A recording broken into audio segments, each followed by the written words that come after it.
তোমার নিজের সম্পর্কে বলো। আমার নাম নাবিল আহমেদ শৈশব। আমি ঢাকা বাংলাদেশ থেকে এসেছি। আমি এখন বর্তমানে ন্যাংটং ইউনিভার্সিটি সিএসটি ডিপার্টমেন্টের স্টুডেন্ট।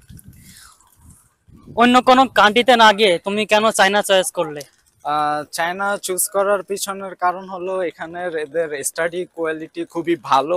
অন্যান্য দেশের তুলনায় খরচ কম এইখানে। খরচ কমের পাশাপাশি তাদের টিউশন ফি ফ্রি। এর সাথে আমরা এখানে ডর্ম আছে, অ্যাকোমোডেশন ফ্রি। সো অন্যান্য কান্ট্রির তুলনায় এখানে সবকিছুই reasonable. So and education quality is very good.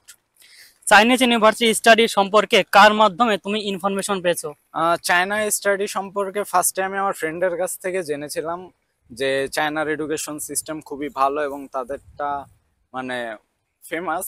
So then এর পরে আমি এজেন্সিতে গিয়েছিলাম, মেগা মাইন্ড প্লাস এজেন্সি। সেখানে গিয়ে আমার মনীষ আপুর সাথে কথা হয়। দেন সে আমাকে বাকি চায়না সম্পর্কে বিস্তারিত বলে। দেন আমি বাসায় এসে অনলাইনে চায়না সম্পর্কে ঘাটাঘাটি করি। ঘাটাঘাটি করার পরে গিয়ে আমি আরো বিস্তারিত জানতে পারি এবং চায়না আমার কাছে খুবই ভাল লাগে। তাদের স্টাডির যে বিষয়টা সেটা আমি সার্চ করে পেয়ে যেটা পেয়েছি, মানে আমার ভাল লাগছে, এই জন্য আমি চায়নাতে অ্যাপ্লাই করছি। তুমি যে এজেন্সির কথা বলছো তাদের সার্ভিসটা কেমন ছিল?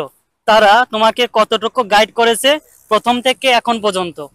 আহ, আমি যে এজেন্সির কথা বলছি সেটা ফার্স্ট থেকে লাস্ট পর্যন্ত তাদের গাইডেন্স খুবই ভালো ছিল। আমাদের যখনই যা প্রবলেম হয়েছিল আমরা তাকে বলেছি এবং তারা সাথে সাথেই সেটা সলিউশন করে দিয়েছে। মানে তারা খুবই ট্রান্সপারেন্সি ছিল আর কি, কোনো হিডেন চার্জ ছিল না।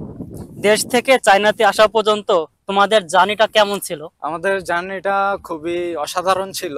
আমরা ফার্স্টে ঢাকা শাহজালাল ইন্টারন্যাশনাল এয়ারপোর্ট থেকে কুনমিং এ এসেছি। কুনমিং থেকে আমরা আমাদের 12 ঘন্টার ট্রানজিট ছিল। তো আমরা ওই 12 ঘন্টার ভিতর ফুল কুনমিং সিটি ঘুরেছি। আমাদের খুবই ভালো লাগছে। দেন 12 ঘন্টা পরে আমরা কুনমিং থেকে সাংহাই আসছি, সাংহাই থেকে আমরা ন্যাংটং এ আসছি। আমরা একটা গ্রেট এক্সপিরিয়েন্স পেয়েছি। ইউনিভার্সিটি আসার পর সবকিছু কিভাবে করেছো, কারা হেল্প করেছে তোমাকে? ইউনিভার্সিটিতে আসার পর আমাদের একটু প্রবলেম হয়েছিল, বাট আমাদের বড় ভাইয়েরা থাকার কারণে ওরকম প্রবলেম আমরা ফেস করি নাই। তারা আমাদের যথেষ্ট হেল্প করেছে এবং আমাদের এজেন্সি আমাদের যথেষ্ট হেল্প করেছে। চায়নার পরিবেশ কেমন লাগছে, তোমার অনুভূতিটা শেয়ার করো। চায়নায় আসার পর তাদের এই আবহাওয়া, ওয়েদার আমার খুবই ভাল লাগছে। তাদের এখানকার পরিবেশ, দেন চাইনিজ মানুষরা তারা খুবই হেল্পফুল। তারা আমাদের অনেক হেল্প করতেছে। তারা খুবই ফ্রেন্ডলি ফ্রেন্ডলি নেচারের। সো চায়নায় আসার পর আমার খুবই ভালো লাগতেছে। অ্যান্ড আমি ফার্স্ট আমার প্ল্যান ছিল যে আমি ব্যাচেলর কমপ্লিট করব, বাট এখন আমার প্ল্যান যে আমি ব্যাচেলর কমপ্লিট করার পর মাস্টার্স করার পর পিএইচডি করে দেন এখানেই ওয়ার্ক করার সুযোগ রয়েছে। তো আমি এখানে জব করব ইনশাল্লাহ ইন ফিউচার।